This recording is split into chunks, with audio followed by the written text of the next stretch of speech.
that time, I will kick off the webinar here. Let's see. Cool. Can you guys see my screen? Pedro, can you confirm if you see March product updates? Yeah, I can see. All right, fantastic. Cool. So we had a bunch of product updates go through during March month. A large part of it was on the dynamic pricing side. If you're not already familiar with PriceLabs, we have 3 products: dynamic pricing, portfolio analytics, and market dashboards. Dynamic pricing is the primary product that we're known for, which is about adjusting your rates automatically and giving you all kinds of customizations and tool sets that that you can use to adjust your rates. Today, what we're going to talk about are 3 key updates that we had that we rolled out. Number 1 was around minimum stay restrictions, and that's the major one that we're going to spend a lot of time talking about, thinking about. So if you have questions around that, do send them over. The next one is around some of the changes that we've made to the dynamic pricing tool. So I'm going to work through the presentation, and Pedro is going to share his screen to talk through some of this stuff. And then finally, we're not going to really touch on this, so I'm going to talk about it now. We've been working with a bunch of PMSs. If you're not integrated with your PMS, let us know. We can, of course, start a conversation with them. This last month, we integrated with 3 PMSs: Minihotel, which is a PMS based out of Israel; Deskline / Ferratel, which is a PMS based out of Germany; and then Escapia, which is a PMS based out of US. So those are 3 we work with. Feel free to reach out to our support team. We are at support@pricelabs.co for any questions that you have around those PMSs.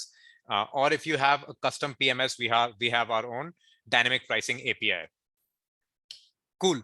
With that, and a reminder, please send questions to us via Q&A and not chat.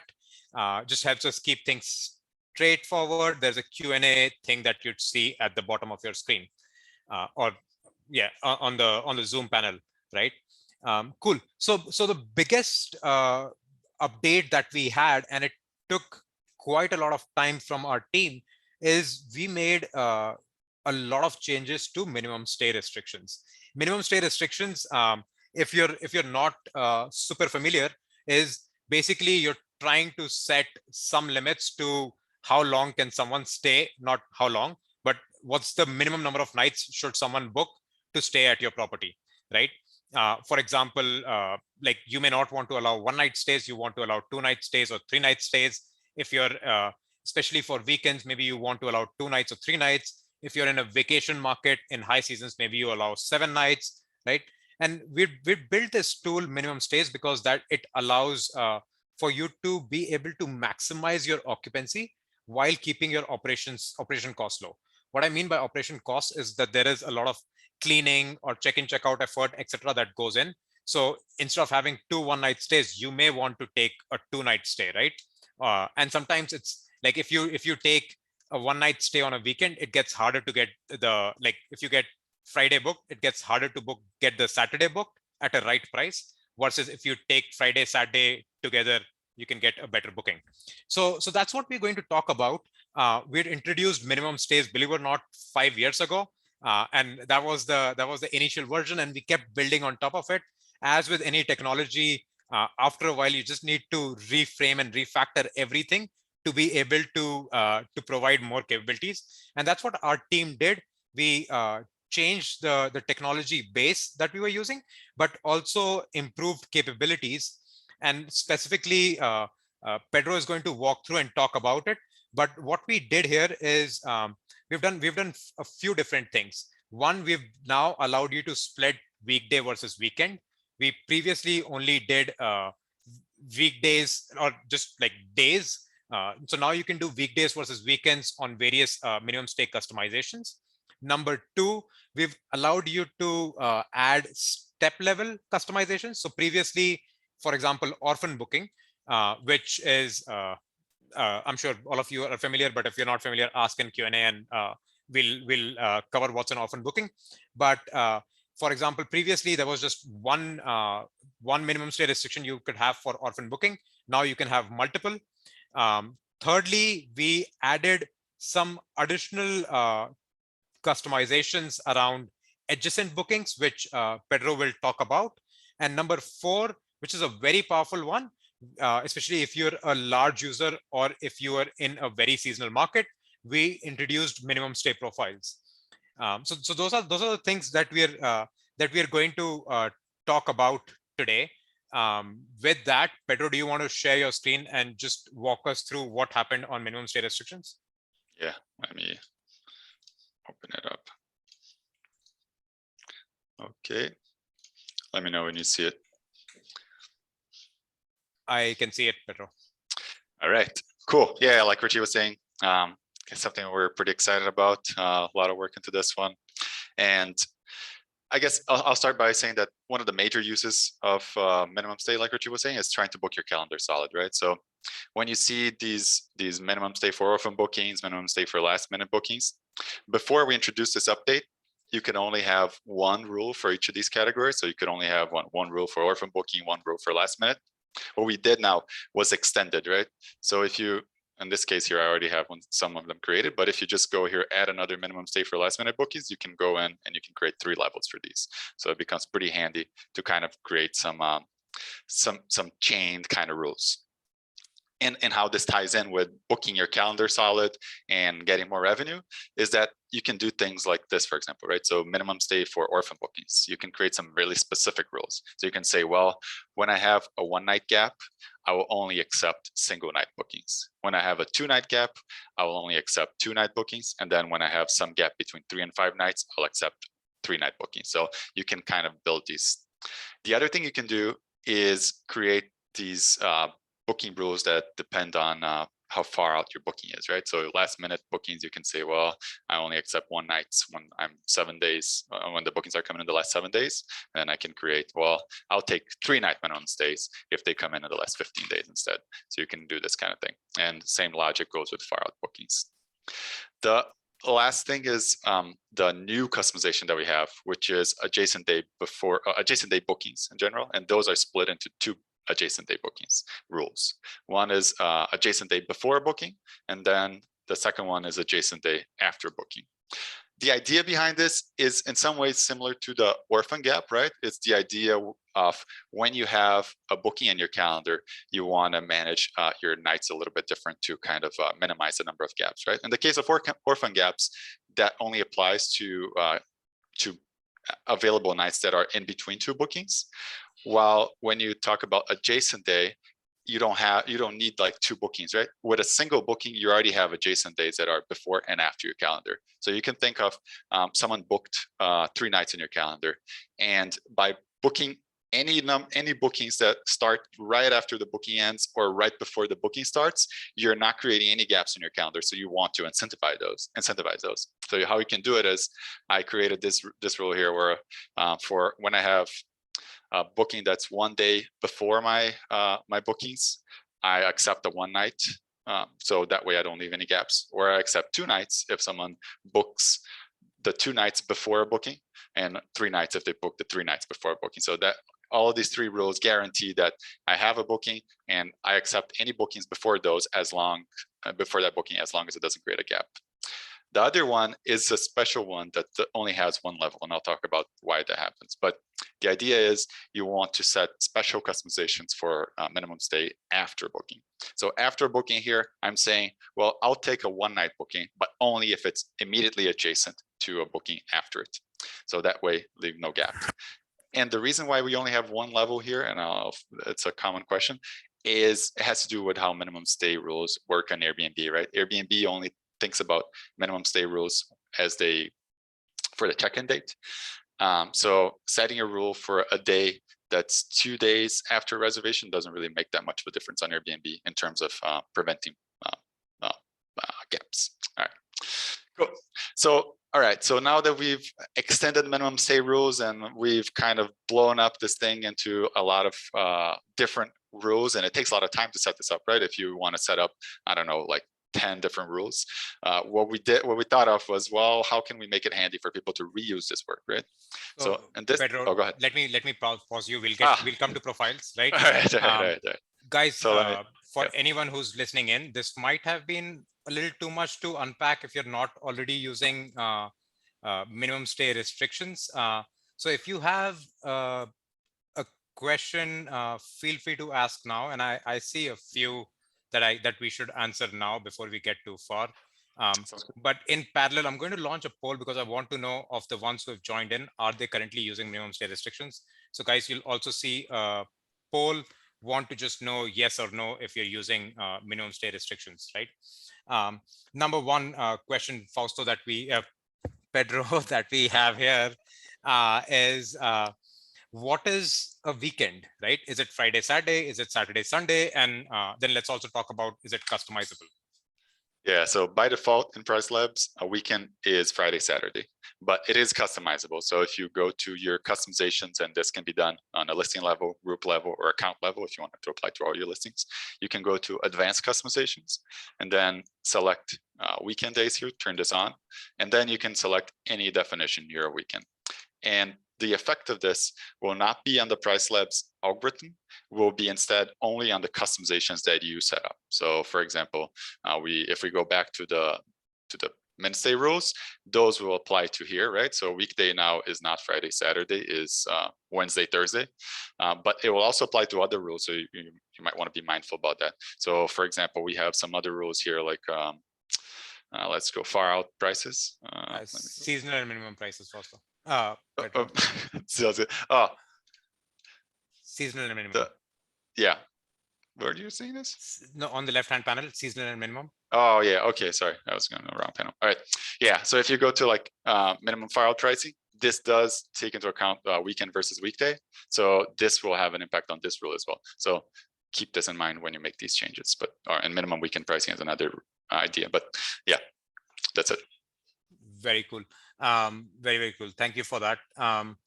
And so like Pedro said, you can adjust what are weekend nights in PriceLabs, but they do affect not just this minimum stay customization, they also affect some of the other customizations.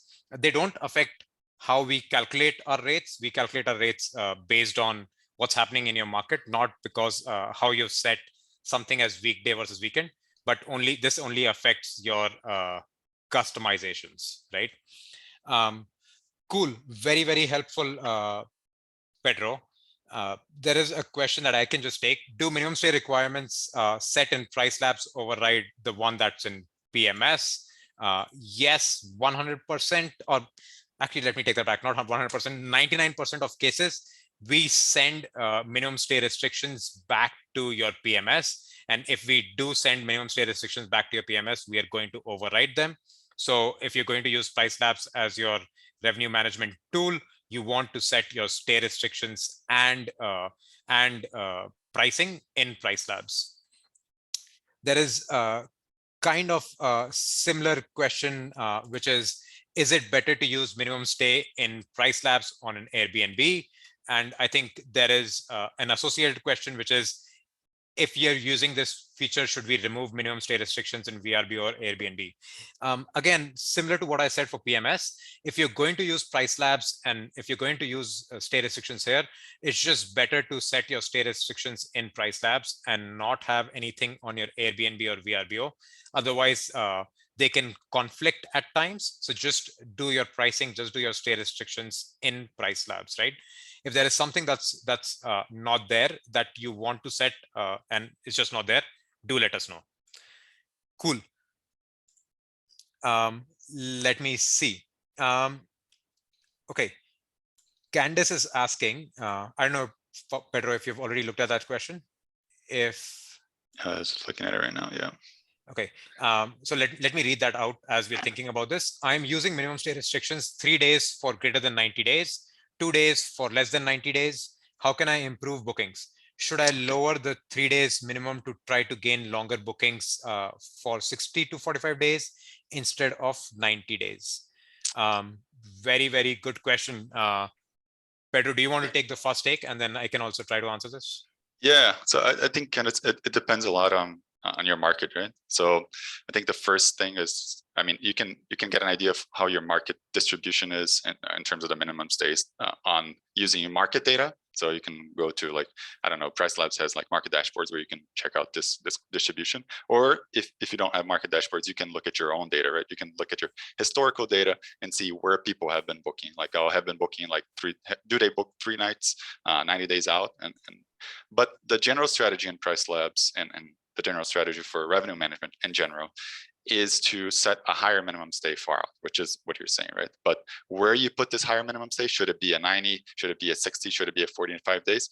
That depends on the distribution of your market. So you don't want to lose out too much on that segment by being too restrictive about your minimum stay requirements. So if people are booking 2 nights minimum stays 90 days out, and you're requiring a minimum of 3 nights, you're losing out on all of those bookings. So that's the trade-off.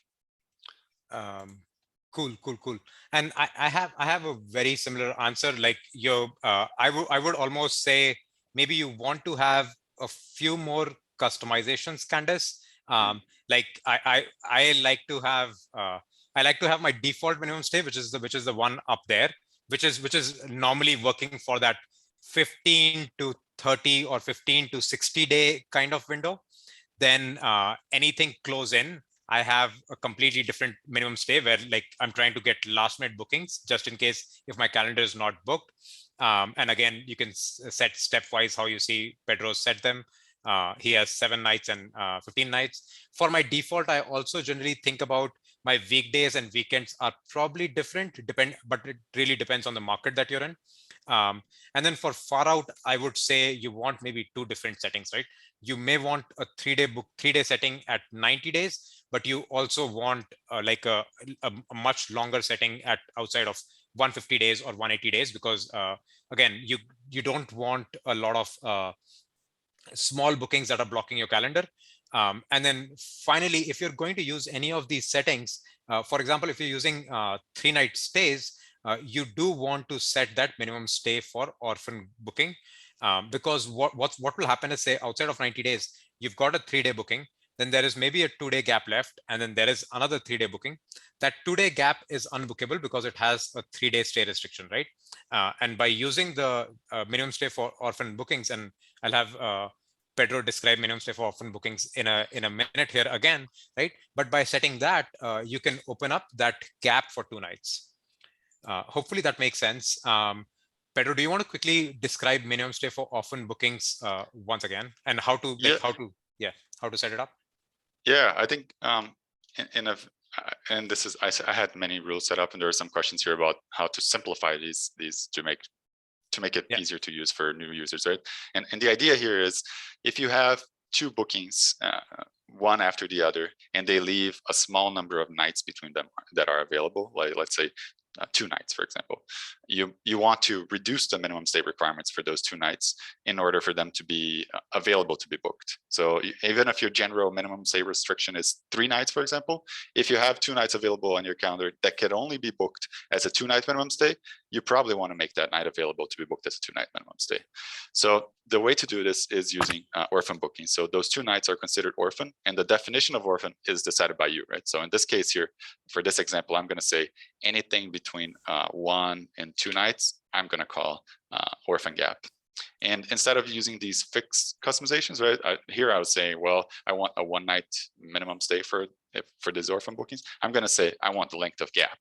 So that means any gap that I leave, for if it's a 2-night gap, I want a minimum stay of 2 nights. If it's a 1-night gap, I want a minimum stay of 1 night. That way, I prevent another gap from being created by booking one of those nights individually. So that's the purpose of orphan bookings. Super cool. And then, Pedro, can you give me screen control? I want to quickly share my screen and show something on portfolio analytics and market dashboards before we come back to just stop sharing. Yeah. Okay, very cool. And can you also, in the meanwhile, look at some of the questions that have come up? Yeah, let's check it out. Okay, cool. So one of the things where we were on the dynamic pricing, and we were looking at customizations and dynamic pricing, but you'd also see portfolio analytics. This is not available for all integrations. But for Airbnb integration, this is available for a lot of PMSs. It's available. It's not available for VRBO right now, but we're working on it. If you'd scroll down, you'd see this length of stay and booking window trends. Now, this is for your own property where you can start seeing, okay, what is kind of the booking window that your property has and how long are people staying for? So that's your first way to think about how should I set up my minimum stay restrictions, right? It looks like people generally book for this property. For example, people book between 2 weeks to 2 months. Generally, that's where majority of bookings coming in. And then there are still bookings coming in these last 2 weeks, right? And then most common length of stay is 3 to 4 nights, but there are also some of these larger stays that are happening. There are very few one-night stays, but that could just be a feature of not accepting one-night stays, etc., etc. What you can also do is if you click this drop down, you'll see book night by LOS. Now this gets a little bit complex, but what we'd see is we'd see a summary of both, where we are seeing, for example, the gray color is 5 to 6, 7 to 14, blah blah, right? And what you'd see is within that 2 week to 2 month window, there are still a lot of these 7-night, 14-night stays that are happening.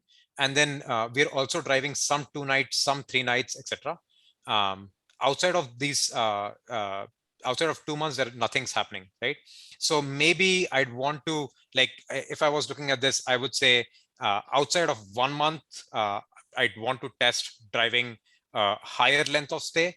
And then after that, as I get closer, I'd be okay with taking 3-night stays. And then within the last 7 days, last 14 days, I'd be okay taking 2-night stays, right? I'll try to work through that and see how that works for my property. Now, this is just looking at your own property. We also have something called as market dashboards. I've pulled it together already. And again, if you scroll down, you can see length of stay versus booking window. And similarly, you just see occupied nights, but a very powerful graph is occupied nights by LOS and booking window. And in this, now you can start seeing what kind of bookings are really coming in. Not so many bookings in this market. What market is this? Let's see. This is a market, Grayton Beach. No idea where that is. Santa Rosa.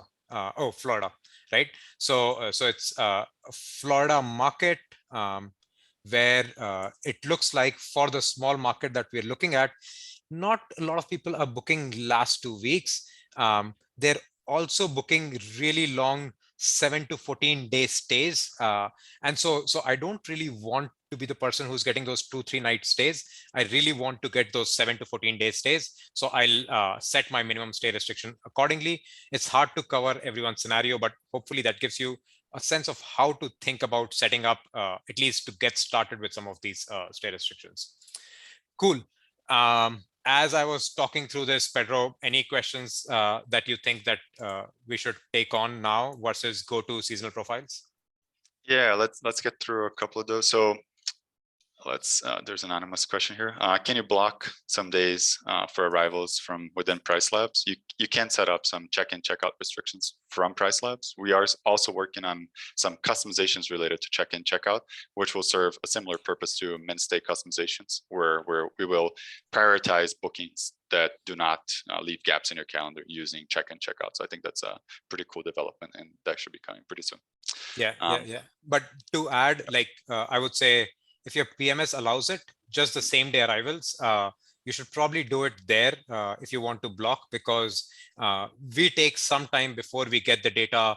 Like the data flows from wherever your booking is coming from to your PMS, and then your PMS sends it to us. And so there might be a delay in when we receive that data. So if you can also set that the same day block on your PMS, that would be a good way to go about it. The other one is about LOS, Richie, talking about how do we do LOS discounting in PriceLabs? Yeah. So we do support LOS for some of our integrations, right? We don't support this for Airbnb right now, but our team's working on it. And as soon as we have an update on it, you'll hear on one of these webinars, which we do monthly. Andy asked about custom seasonal profile with Minstay, and we'll get to the question, Andy, over the presentation.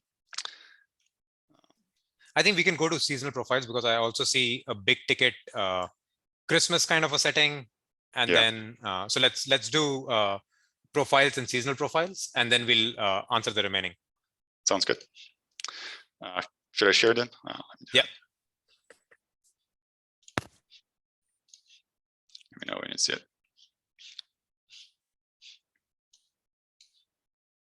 You see it? Yes. Okay. Yeah. So like we were saying, there are a lot of settings now for Minstay, and the idea here of having profiles is being able. Oh, go ahead. Pedro, sorry, one step back. Can you talk people through how did you get to this page? Okay. All right. So this is under the customizations page. So if you go to dynamic pricing, go on customizations, you'll get this nice menu here. And now it's going to load. All right. And you get to access all of your account settings, group customizations, listing customizations. But then the new addition here is Minstay profiles. So Minstay profiles is a way to save your Minstay rules in a way that can be reused. And they can be reused both on listing level, group level, or account level, or they can also be reused for custom seasonal profiles, and we'll get to that too. But the idea here is you go to this Minstay profile page and you get to create a whole set of rules, right? So you can create like a summer profile or something like that. And you can say, well, summer profile is going to have these rules here. And then once you save it, I have summer. Once you save it, you'll see this profile available on all of your other pages. So for example, if I go back here, it's not going to have the summer profile because I have to refresh the page. But to illustrate it, I get to choose all of these saved profiles that I have instead of having to type up all of these settings. Maybe I have it saved somewhere else. So instead of this custom, I'm just going to use the East profile. And here you see that there's already a bunch of rules that are saved under the East profile. And you can go in and kind of make your process of setting up minimum stay a lot quicker for all of your listings, all of your groups, all of your accounts. Can I go to seasonal profile, Richie? All right. So for the seasonal profile, if you haven't heard about custom seasonal profile, it's a great tool to set up minimum, base, and max price for different seasons. And this can be done using the custom seasonal profile customization. So after you set up this min, base, and max customizations, you can also now set up profiles, minimum stay profiles that will only apply to this specific season. So for example, on the low season, maybe you have some more relaxed minimum stay profile because you want to incentivize bookings on your low season. But in your high season, you might want to be really aggressive about your minimum stay profile, right? So you want to accept only really long bookings far out, and then you only want to accept short bookings on a really short window because it's a very high season and you know it's going to be booked, so you might as well get a really long booking. And this goes with a question about how do you set up these minimum stay rules for holidays. So if it's a repeating holiday, for example, Christmas season, New Year's Eve, you can set up a special rule here. Let's see, I'm gonna do it for this rule. So I'm gonna say, on December 18th, all the way to the end of the year, I'm going to call this like Christmas. And then I want a really aggressive season. I don't know, let's call it winter season.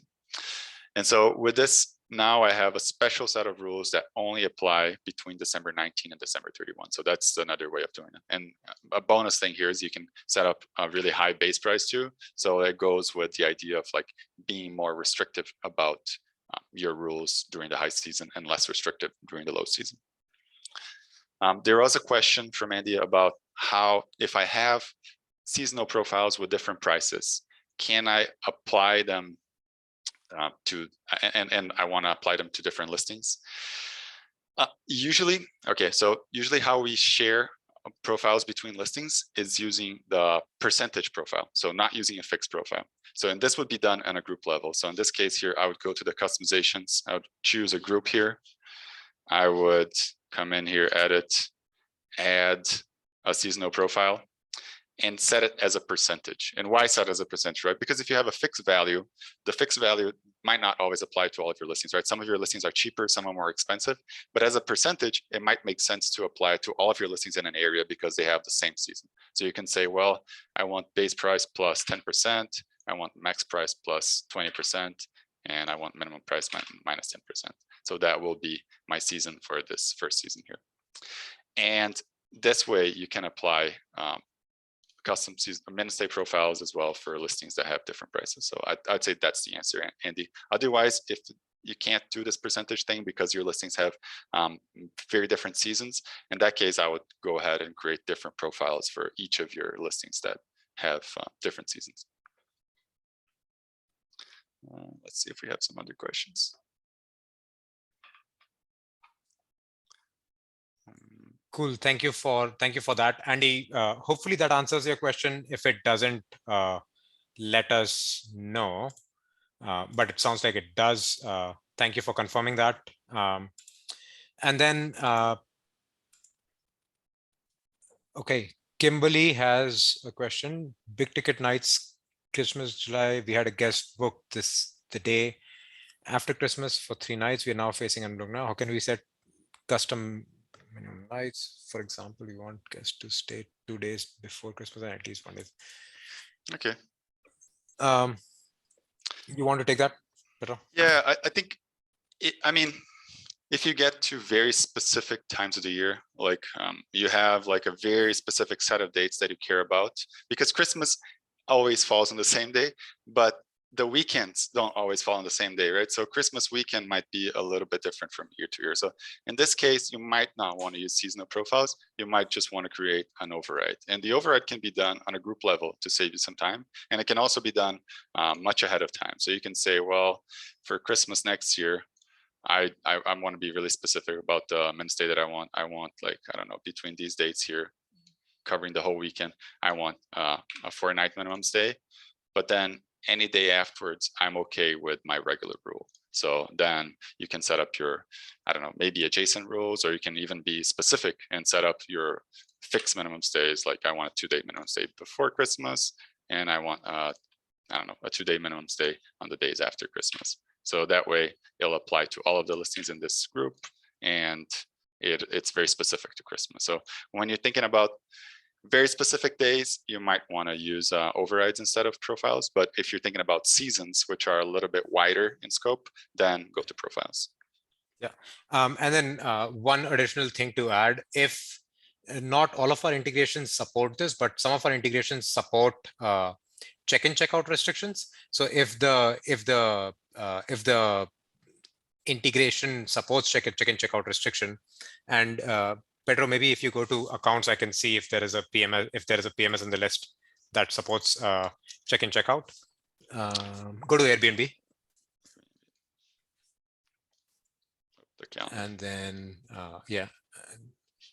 And then if you do any override for Airbnb, what you will also see is, for example, not only can I set the restriction, but I can also say, hey, only allow check-in for these dates on Tuesdays. It's a little bit of a weird thing to think about, but for example, what was December 15th, Pedro, if you click on that calendar up top?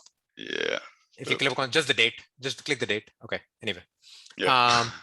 Cool. So if I like, so say I want 21st through 24th as the override, for example, right?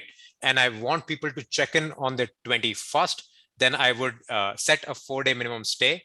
But I would also say, hey, don't like allow check-ins only on, what was it, Wednesday? Yeah, and a 4-day minimum stay, right? So that's one way to also think about how to protect your event days. Hopefully, Kimberly, that helped, but if it didn't, let us know. In customizations with 4 areas, what overrides does minimum stay override with 4 areas? David, you may need to explain your question a little bit better, but in the meanwhile, Pedro, can you just talk a little bit about the hierarchy of minimum stays? So my guess is there are 4 areas: listings, accounts, groups. So those are 3 areas. Then there is seasonal profile, and then there is overrides, right? So there are 5 things that we're thinking about, maybe, right? So just talk a little bit about the hierarchy on those. Yeah. So the hierarchy, so listing, so the hierarchy applies. So like account is a lower hierarchy than group, which is a lower hierarchy than listing, right? So whatever you set on the listing level has precedence. But the other thing that does apply now that we have seasonal profiles is that seasonal profiles takes the highest hierarchy, right? So if you have a seasonal profile on a group level, that even if you have Minstay settings on a listing level, the group level seasonal Minstay rules will apply to your listing. And they will apply, so for example, and they will apply in a way that I think makes sense. So for example, if you set up this group here, but on a group level, and you leave some blank Minstay profiles, then these blank Minstay profiles will get the settings that would apply if this profile didn't exist, right? So for example, these, in this case here, they would come from the listing level if you have listing level Minstay. So you can leave some Minstay profiles blank, and your listing level rules will apply. I don't know if that was very clear. What do you think? Yeah. So this is common across, right? Yeah. Listing level has the highest hierarchy, then comes groups, and then comes accounts. What that means is if you have set something at listing level, that will always apply over any group level customization and over any account level customization, right? Yeah. Now this goes customization by customization. So particularly if you have set up something at like but all of minimum stay is one customization. So if you've set up a minimum stay at listing level, that means, so all of this stay restriction within stay restrictions, minimum stay, all of this is one customization. So if you've set it up at listing level, then it will override groups or accounts. And then what Pedro was saying was if you have set up a seasonal minimum stay, right? That will override the minimum stay that you have by default, unless you have left it blank. If you have left it blank, then this will apply. And finally, the date level override, which is like you can drag on any date, that has the highest hierarchy, I suppose, or like depending on which side you're looking at it, but highest hierarchy, so that it will be the most prevalent customization. To confuse matters just a little bit, Orphan stay restrictions have a hierarchy, just Orphan stay restrictions have a hierarchy slightly higher than the date level overrides even. So whatever, like orphans are, because we're trying to fill whatever gaps possible, so that if you set them up, Orphan will have a slightly higher hierarchy. I do understand that it's really complicated. We'll probably try to write this up so that it's a little bit better, but it's just like, as you start adding complexity, it just becomes complex. In reality, as you're using the product, you shouldn't need to have so much complexity when you're setting restrictions. It's just when we're thinking about it, it's because we're thinking about hundreds of different use cases, the hierarchy starts to become very, very complex, right? Yeah, I think when we actually use it, it's a lot more intuitive than when we say it out loud. Yeah, exactly. And plus, you're not using as many rule sets, right? Yeah. Cool.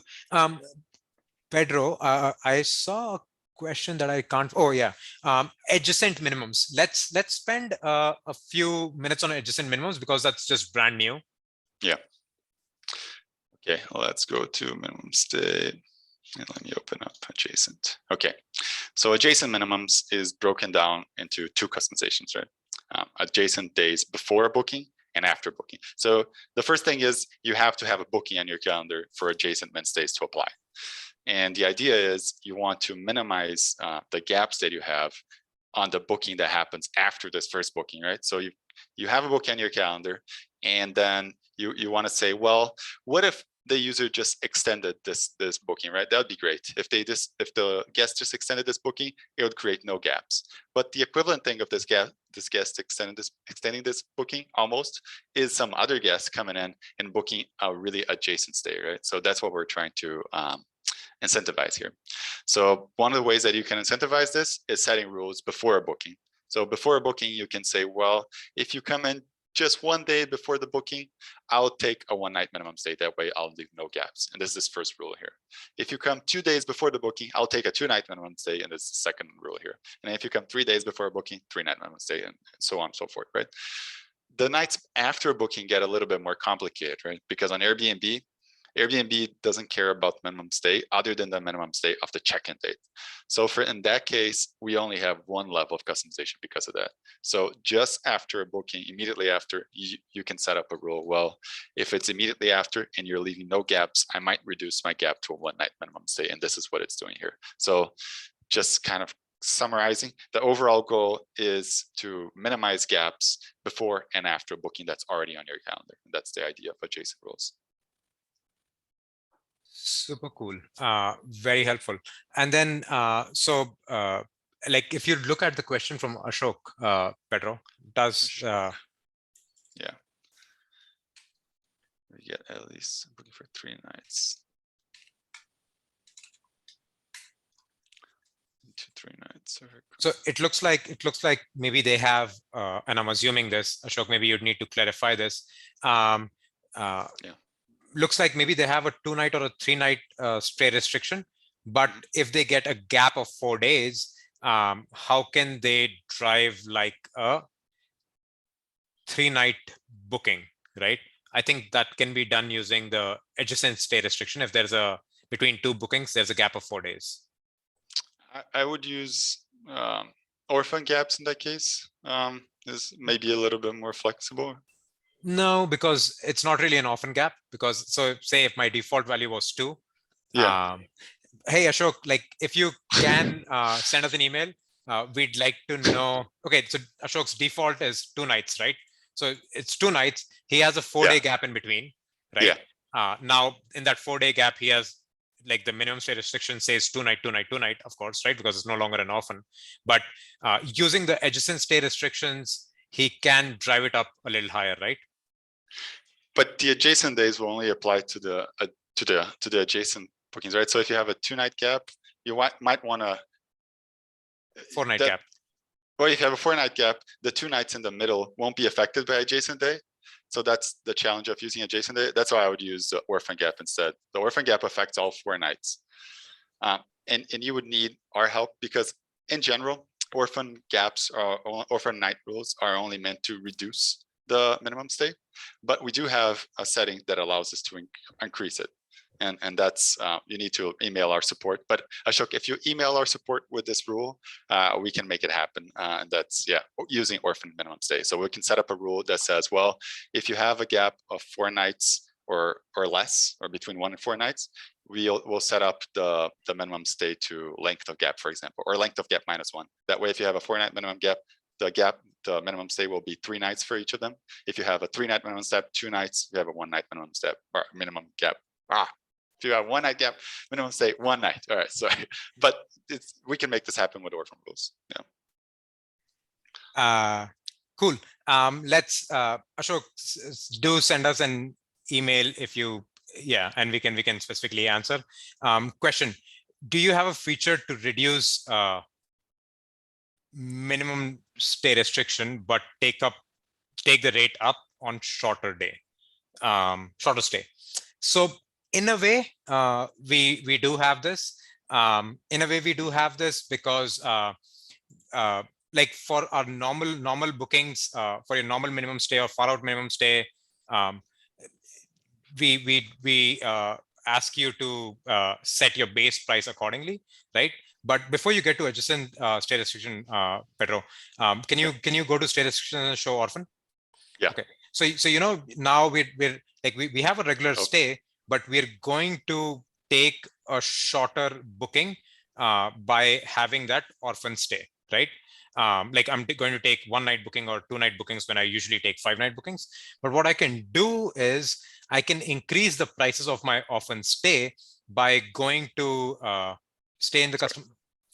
By going to orphan day prices.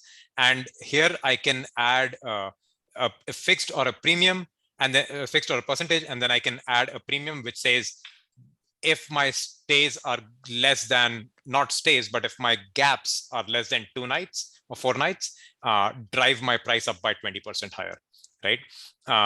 If this is different from if the gap was bigger, then we won't be able to drive prices. There you need something called as LOS pricing, which we don't fully support, right?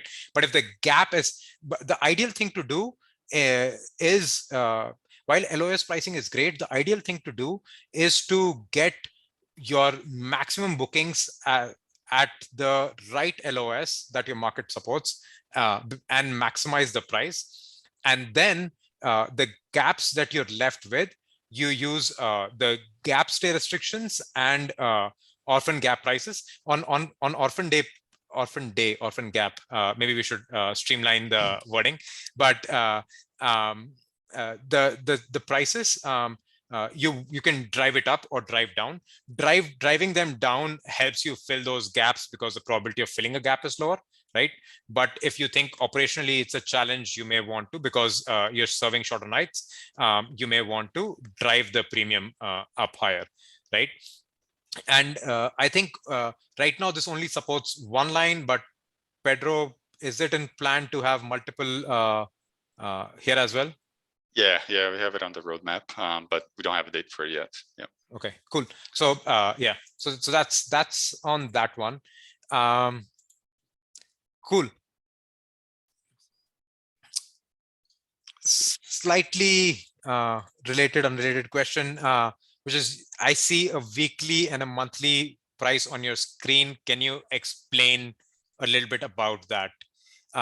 So we do have weekly and monthly discounts, but it really depends on the integration. If the integration supports, us to be able to send weekly discounts or monthly discounts, we send them. Otherwise, we are not able to send them, right? So depending on the property management system that you're working on, we may or may not be. But quickly, do you want to talk about those two? Yeah, I mean, those LOS discounts, I think they're great, right? I mean, yeah, go ahead. Did you say something? No. Oh, all right. All right, those LOS discounts, I think they're really great. I mean, and as a strategy, right? Especially like the basic ones, right? Weekly and monthly, I think they're really underutilized. When we look at the market data in general, we see that people in general don't discount them enough. I mean, if you think about it, if you have your general occupancy is 60% for, I don't know, in general, right? For low season, high season, then if you do a 30% discount for a month-long stay, it's probably very worth it for you, right? Because it's the equivalent of getting 70% booked, which is more than what you usually do. And your operational costs are probably lower because it's just one big stay instead of many small ones. So whenever your operation allows it, I really incentivize people to look into these, and it's a great way to increase revenue. Super cool. Cool. And then I see a couple of questions around onboarding help or strategy sessions, right? Or trainings. We do trying to do like this is a little bit of a difficult one, but like trying to do one-on-one trainings can be a little challenging, right? But do reach out to us in terms of what you're struggling with, and maybe we can help you understand certain concepts, right? A full in-depth review is a difficult thing, and we don't necessarily have revenue managers on staff, but we do also work with some revenue management partners. And if someone's on a call here who acts as a revenue management consultant, do reach out to us at support@pricelabs.co, because we do get requests very often about trying to do an in-depth review. And if you'd want to help some of our other community members in terms of doing in-depth review for them, we can connect the two of you. Cool. Cool. And then let's see. We will be recording this webinar. It will go on YouTube, but we will also send you an email about when this training is ready. In terms of generally accessing anything about videos that we do on PriceLabs, whether it's our training videos, whether it's webinars, anything like that, we do put them on YouTube. Find PriceLabs on YouTube and do subscribe to it so that you automatically get notified when we add a new video. Cool. We're a little bit over, Pedro, again, but let's touch the two other things that we had on our on our agenda today. So I'm going to quickly Yeah. share my screen again. Tell me if you can see my screen. I can would see. imagine you can. Cool. Then there are two additional things that we wanted to touch on. Neighborhood data and base price help maps, right? Now, if you click on those maps, it will take you to the Airbnb page if you're using Airbnb data source, right? And it will also show you not just the bedroom count, but it will also show you how many people does it sleep, right? And then multi-calendar, we're not going to get into it, but if Pedro, if you have a quick screen open, we can just show like what a multi-calendar is, right? But let's do maybe just the neighborhood data map or base price help map, whichever you have open, and just show the functionality that we're talking about here. Sounds good. Just as soon as you stop sharing, I can share mine. Yeah. All right, there we go. Cool. All right, neighborhood data. So if you hover over, like Richie was saying, there's some interesting information here, including the sleeps now. And then if you click on it, you get to see the listing on Airbnb to give you an idea of, I don't know, what are the pictures? What do the pictures look like? Where is this listing exactly on Airbnb? Well, we showed the location, but mostly pictures and some other things like reviews and things like that we don't show. Other than that, multi-calendar is, multi-calendar is live. So it's a great way to kind of review your listings in bulk. So if you have a lot of listings, if you have just one or two listings, I wouldn't use multi-calendar. I think it's overkill. But if you have a lot of listings, it's a great way to kind of do a lot of stuff on the same screen. So you get to do like overrides, you get to see your customizations, synchronize your listings, do save refresh. It's so much functionality. I think it deserves its own training session. So I will kind of hold back a little bit, but if you have any questions, let me know.